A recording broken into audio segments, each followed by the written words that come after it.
शंभु करोति कल्याणम आरोग्यम धन संपदा शत्रु बुद्धि विनाशाय दीप ज्योतिर नमोस्तुते।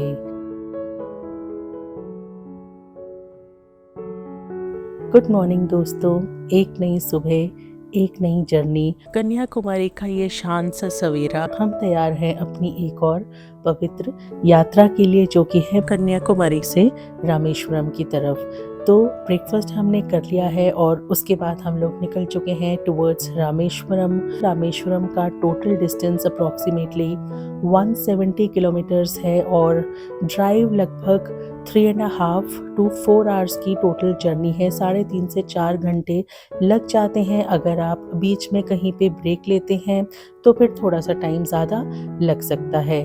रोड्स काफ़ी स्मूथ हैं। NH 87 की ड्राइव करते हुए हम जा रहे हैं टुवर्ड्स रामेश्वरम।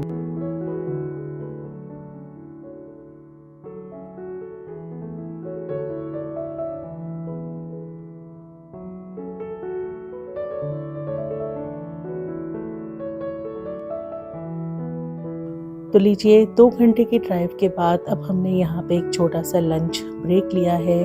तो ये जो रेस्टोरेंट है ये हाईवे पे नहीं है, ये थोड़ा सा अंदर करके है। सॉरी, मैं इसका नाम बिल्कुल भूल गई हूँ। समला प्लाज़ा या ला प्लाज़ो करके था। मैं आपको डिस्क्रिप्शन बॉक्स में ज़रूर इसका नेम मेंशन कर दूंगी। बहुत अच्छा रेस्टोरेंट था, मतलब मुझे नहीं लगा था कि अंदर से ये इन्होंने इतना ब्यूटीफुल बनाया होगा। तो बस हमने यहाँ पे फटाफट से लंच किया और काफ़ी अच्छा लगा मुझे रेस्टोरेंट। और फिर हम निकल गए पम्बम ब्रिज के लिए, जो कि था हमारे ट्रिप की हाईलाइट।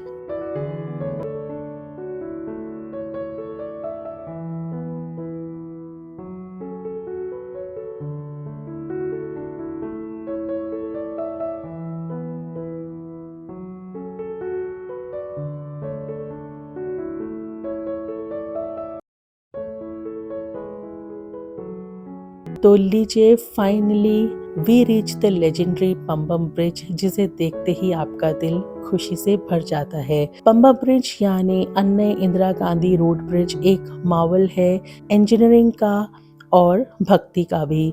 ये ब्रिज 1914 में बनाया गया था और ये इंडिया का सबसे पहला सी ब्रिज था।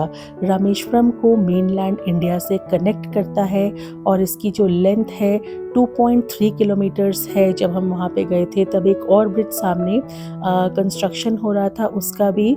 तो ये जो ब्रिज है बे ऑफ बंगाल के ऊपर बना है।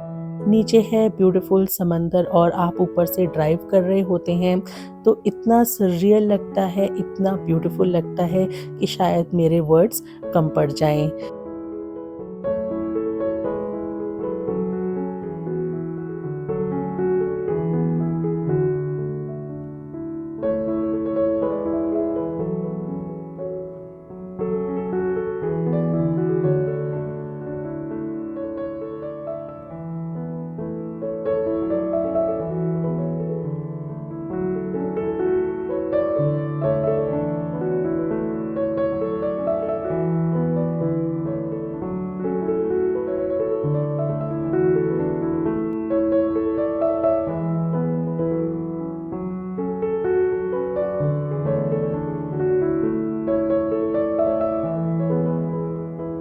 इस ब्रिज के पैरेलल एक रेल ब्रिज भी है जो मैनुअली ओपन होता है जब शिप्स वगैरह क्रॉस करते हैं।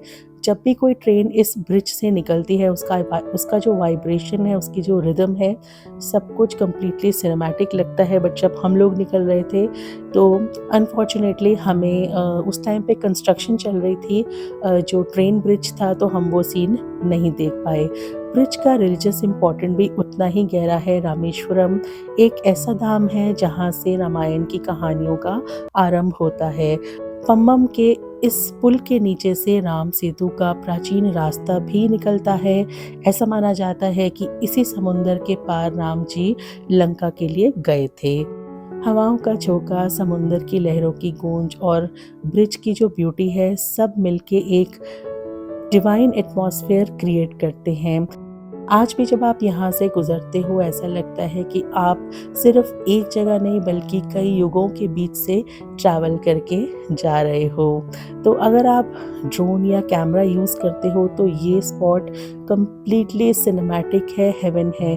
Blue waters, long shot of the bridge, slow motion में जो कार के परफेक्ट शॉट्स आते हैं, परफेक्ट रहते हैं इंस्टाग्राम और रील मोमेंट्स के लिए। So Pambam Bridge is not just a travel route, it's an emotion, a gateway to something special, something spiritual. आप चाहें तो ब्रिज के साइड पर कुछ देर के लिए रुक सकते हैं, जैसे हम लोग रुके थे। तो वो जो एक्सपीरियंस आपको मिलता है, कुछ देर की साइलेंस जो आप फील करते हो, वो बहुत ही डिफरेंट एक्सपीरियंस होता है, क्योंकि यहाँ की हवाओं में कुछ अलग ही बात है, एक डिवाइन कॉलिंग जैसी लगती है। तो बस ये जो मोमेंट था, ये हमेशा मैं याद रखूँगी इस आइकॉनिक ब्रिज के ऊपर से जब हम लोग निकल रहे थे।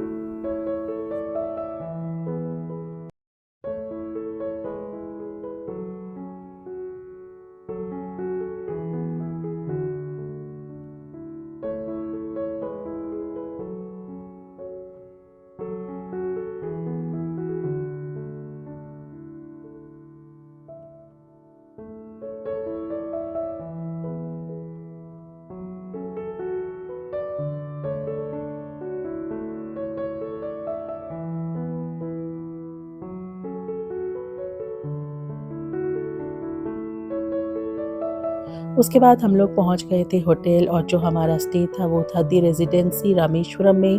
होटल का लोकेशन एकदम परफेक्ट चूज़ किया था मेरे हस्बैंड ने। सिर्फ 2 किलोमीटर दूर था from the main Rameswaram temple. Easily walkable है, या फिर आप छोटी सी ड्राइव ऑटो रिक्शा वगैरह जो चलते हैं वो भी लेके जा सकते हैं।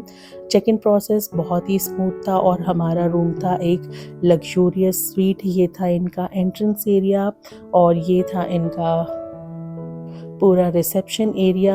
यहाँ पे जो आप सामने देख रहे थे ये था लाउंज एरिया। तो बस यहाँ पे मेरे हस्बैंड चेक इन करवा रहे थे, और मैं यहाँ पे थोड़ा सा इधर उधर घूम रही थी देखने के लिए कि कैसा है होटल। और यहाँ पे आप देख सकते हैं इनकी कुछ सुवेनियर शॉप है अंदर आपको। यस, यहाँ पे ये ज्वेलरी शॉप था, सॉरी। और ये था इनका रिसेप्शन एरिया। बस फिर हमने अपना चेक इन कंप्लीट कराया and we headed towards the room. और ये है हमारे रूम की एंट्रेंस। हमारा रूम था एक लग्जूरियस स्वीट रूम, और स्वीट का अपना ही एक चार्म होता है। ये सामने आप देख सकते हैं, it's kind of a small living room जहाँ पे सोफ़ा वगैरह था।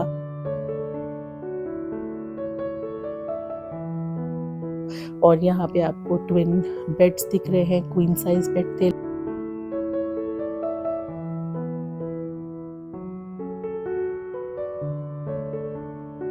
काफ़ी स्पेशियस था।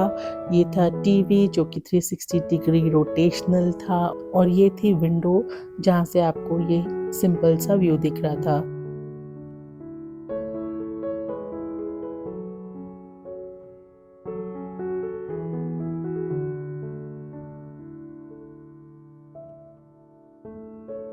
तो मुझे रूम बहुत ही पसंद आया, मतलब इट वाज़ वेरी स्पेशियस। 2 बड़े-बड़े मिरर्स भी थे यहाँ पे, ये देखिए, और एक पीछे की साइड में भी था। और ये था मेन डोर, और ये है बाथरूम। बाथरूम भी बहुत ही मॉडर्न डिज़ाइन का था। Glass shower, cubicles, toiletries and soft white towels, जो भी मेन चीज़ें होती हैं, बेसिक रिक्वायरमेंट्स होती हैं, सब कुछ था। मतलब इट वाज़ रियली नाइस। सबसे ज़्यादा जो मेरे लिए इम्पोर्टेंट होता है वो होता है cleanliness. This was a very good washroom, so it was a thumbs up. और फिर हम आ गए थे डिनर करने के लिए, and it was a Christmas night. तो होटल ने स्पेशल बफे अरेंज किया था। प्राइस था around 1000 plus taxes, and it was totally worth it. पूरा होटल बहुत ही सुंदर लगा मुझे, बहुत ही बढ़िया प्रॉपर्टी है, and it is recommended from my and. ये था सामने पूरा स्विमिंग पूल, काफ़ी बड़ा, और रात हो चुकी थी तो उस टाइम पे इतना ज़्यादा टूर देने का मज़ा भी नहीं आता। तो बस हम थोड़ा सा खाने के बाद वॉक करने के लिए यहाँ पे आ गए थे, and it was like very good. मुझे होटल बहुत अच्छा लगा। तो बस यहाँ पे फिर हमने थोड़ा वॉक किया और हम लोग अब वापस जा रहे हैं to have our good night sleep, क्योंकि काफ़ी ज़्यादा थक गए थे और अब वक्त था रेस्ट करने का, क्योंकि कल का दिन बहुत ही खास होने वाला था। सबसे पहले तो रामेश्वरम टेम्पल का दर्शन और धनुषकोडी, भारत का अंतिम प्रदेश। So good night everyone. तो मिलेंगे आपसे कल एक नई सुबह के साथ। शुभ रात्रि और मीठे सपनों के साथ। जय श्री राम।